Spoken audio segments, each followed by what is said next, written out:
കലാഭവൻ നവാസിന് വളരെയധികം സന്തോഷമുള്ള ദിവസങ്ങളിലൂടെയായിരുന്നു ശരിക്കും പറഞ്ഞാൽ അദ്ദേഹം കടന്നുപോയിക്കൊണ്ടിരുന്നത്. 2 ദിവസം മുൻപ് പോലും അദ്ദേഹത്തിൻ്റെ സുഹൃത്തുക്കൾക്കും അദ്ദേഹത്തിൻ്റെ പരിപാടി ബുക്ക് ചെയ്യാൻ വിളിച്ചവരോട് പോലും വളരെയധികം സ്നേഹത്തോടെ വിളിക്കുകയും സംസാരിക്കുകയും ചെയ്ത ഓഡിയോ അടക്കം പുറത്തു വന്നിട്ടുണ്ട്.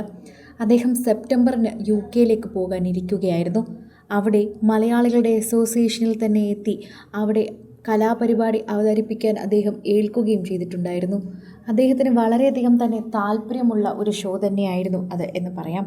അതുകൊണ്ട് തന്നെ അദ്ദേഹം വളരെയധികം താല്പര്യത്തോടെ നോക്കി നിൽക്കുകയായിരുന്നു. അതിലേക്ക് പോകാനായിട്ട് വേണ്ടി അദ്ദേഹം വസ്ത്രങ്ങൾ പോലും വാങ്ങിയെന്നാണ് പറയുന്നത്. പുതിയ പരിപാടിയാണ്, UK അതുകൊണ്ട് കുറച്ച് ചെത്തി നടക്കാമെന്ന് കരുതി ഭാര്യയോട് പറഞ്ഞു തന്നെയാണ് പുതിയ ഷൂവും വസ്ത്രവും എല്ലാം വാങ്ങിയത്. അതുപോലെ തന്നെ അവിടേക്ക് പോകാനുള്ള പാസ്പോർട്ടും എല്ലാ കാര്യങ്ങളും ഒരുക്കുകയായിരുന്നു അദ്ദേഹം ചെയ്തിരുന്നത്. എല്ലാം വളരെ വേഗത്തിൽ ചെയ്തു. അടുത്ത മാസം പോകാനുള്ളതാണ്. നേരത്തെ പോകണം. പറ്റുമെങ്കിൽ ഭാര്യയും മക്കളെയും കൂടി കൊണ്ടുപോകണം. മക്കൾ പഠിക്കുന്ന തിരക്കിലായിരിക്കും. എന്നിരുന്നാലും നോക്കാം.